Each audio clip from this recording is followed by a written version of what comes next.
Hi guys, and welcome back to the channel. If you didn't know by now, my name is Diana, aka Chef D, and today we are going to be making my childhood favorite that my mom and my grandma used to make for me, and that is ginger and coconut mussels, Caribbean style, because my mom is from Barranquilla, and the great thing about Barranquilla, we are getting the freshest seafood, the most healthiest, fresh Caribbean food that I've honestly had in my life, which is amazing. And pretty much what my mom and my grandma used to serve it with was either arroz con coco, which is coconut rice, and patacones, aka tostones, however you like to say it, and that's basically fried smashed plantains. But for this recipe, you can definitely switch it up and make it your own. Have white rice with it, have brown rice with it, have salad with it, whatever you like. But this is like the actual basis of the recipe that I love so much. And it just really hits home. It really hits that South American tone, which where they're from. And I really love it so much. And you have like the ginger and the coconut. The only thing that I did change and I did add, I kept the OG recipe, the original recipe. I just added beer because I love that acidity and that yeast that brings to this dish. And I wanted more of that broth because it's just amazing, that broth and those mussels with a little bit of lime on top. Oof, it's delicious. So guys, I hope you enjoy this recipe. I'm super excited to be bringing you actually one of like my hometown favorites, from my grandma to my mom and now me. And I hope you enjoy this recipe. If you did like this video, please give me a big like, a big subscribe, and please don't forget to hit that notification button so you never miss a video with Chef D. Okay guys, let's get rolling. Place your mussels in a bowl and in the sink and run them under cold water once.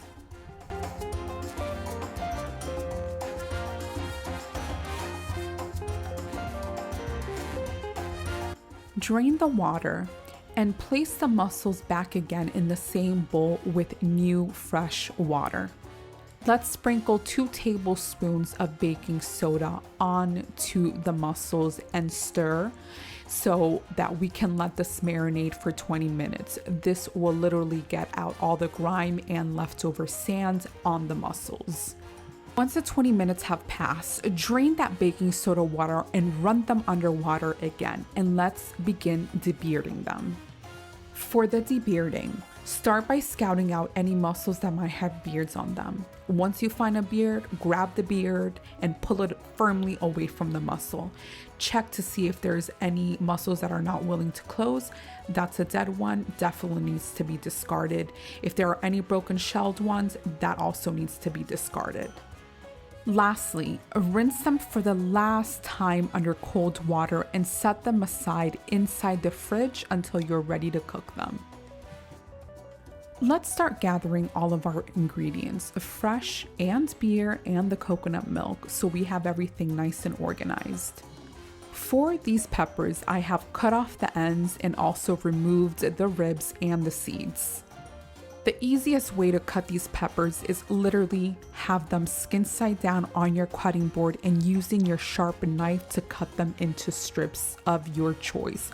Thick, small, or big. Preferably, I do mine on the medium side because I still like to feel what I'm eating when I'm cooking these mussels. Once sliced, place the peppers to the side and let's get going with the fresh garlic cloves. For the cloves, I definitely recommend 4 large or extra large garlic cloves. The bigger, the better, the more flavor we are going to be getting off of these babies. Preferably, I like slicing my garlic either in a very medium thin slice, but this honestly just depends on you. If you want to chop the garlic, you can chop it up. You can make it however you like. I just prefer having the garlic a little bit more thicker and for me to be able to actually see it inside the sauce. But this is up to your liking. Once done, just place away in a little bowl and let's get started with the fresh ginger. For the fresh ginger, we want to use the edge of a spoon. It could either be a medium spoon or a small spoon.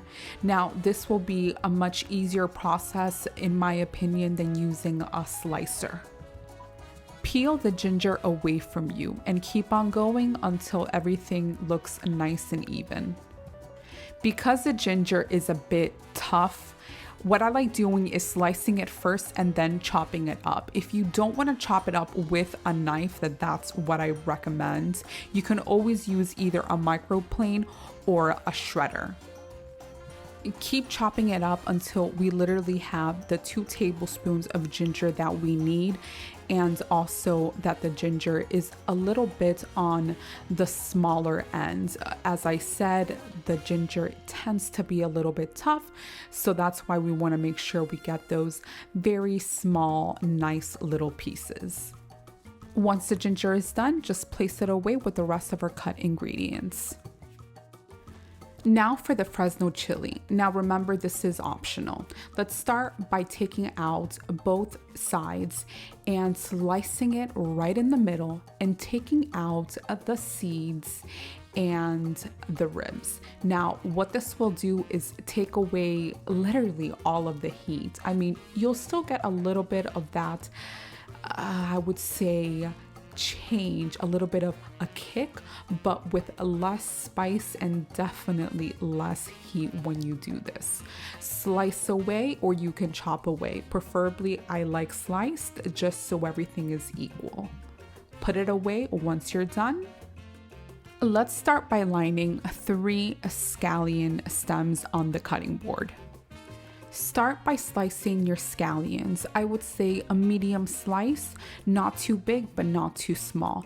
This slicing is going to be for the actual recipe, and the 4th scallion stem is actually going to be for the decoration. You want to remove the white part, and we're just going to be using the green part of the scallion section. Now, remove any outer layer of the skin, lay it onto the cutting board, and cut diagonally.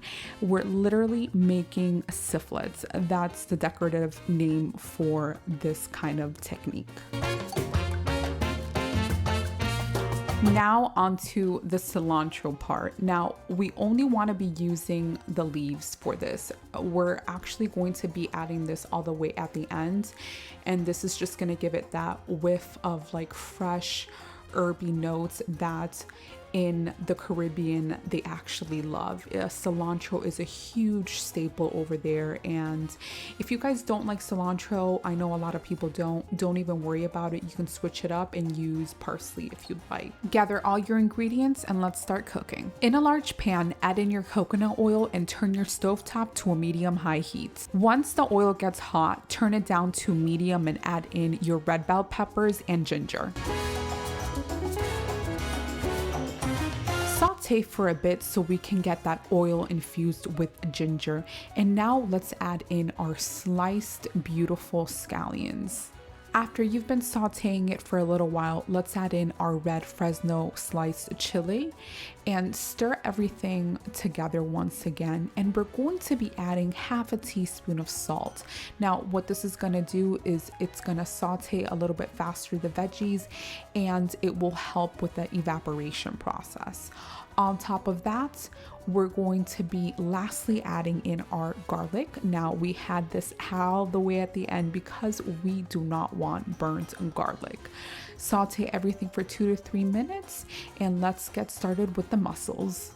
Start placing your mussels on top of that beautiful vegetable fragrant mix. Now, make sure you're getting all the sides so everything is nice and tight and well put together. Carefully just toss everything, and now we're going to be adding the beautiful luscious coconut milk all over. Carefully mix once again, either with your tongs or a spoon, because we just want to get all those flavors kind of melded in with the coconut and the veggies. Now let's add in your beer. It's either 1 cup or 12-ounce beer bottle that we're actually adding in for the luscious broth. Once again, stir everything with either your tongs or your spoon so we can kind of get all those flavors really nice and incorporated. Place the lid on top of your pan or cover with foil paper if you don't have a pan cover, and let the mussels cook and steam in that coconutty beer broth for 5 to 7 minutes or until the mussels have opened.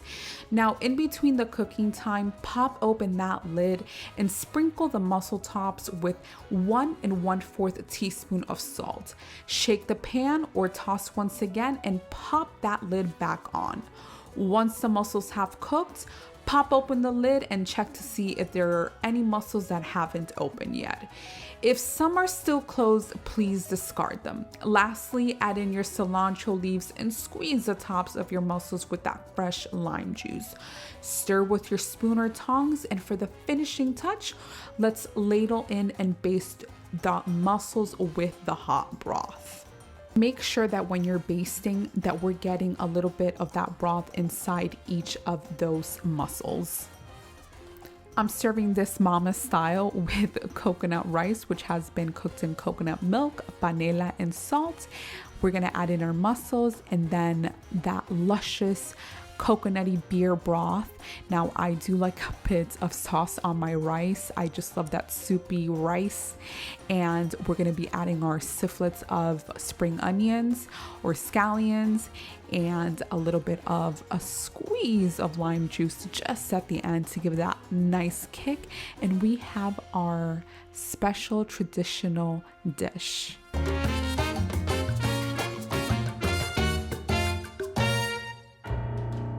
Guys, thank you so much for watching this video, and I hope you enjoyed this recipe as I loved sharing my childhood favorites.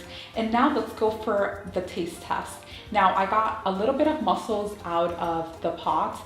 I didn't get a lot of broth because it's really hot and I don't want to mess up on the camera and spill everything on myself. So I'm just gonna put a little bit of lime, because traditionally over there they use a lot of lime, especially for seafood. So let's just add a little bit of that lime. Okay, and let's get this baby. Oh no, actually this one's much bigger. If I can actually grab it.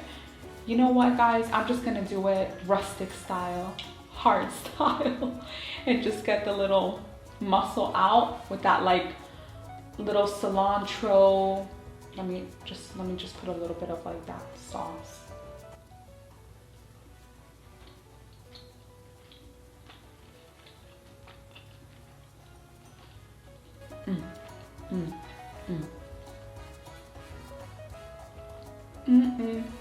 So good, so tasty.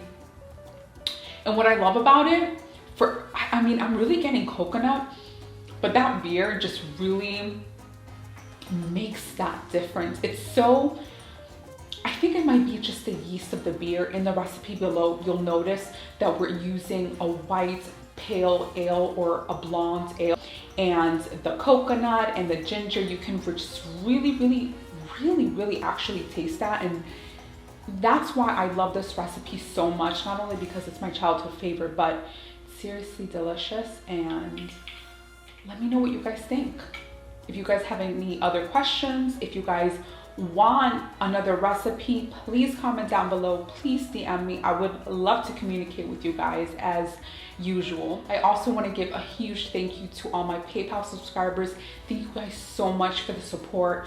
You know, everything that you guys buy from my store on the website goes back to making these videos, meaning purchasing SD cards, renting studio equipment for me to make these videos for you. So all that really just goes back to this awesome channel.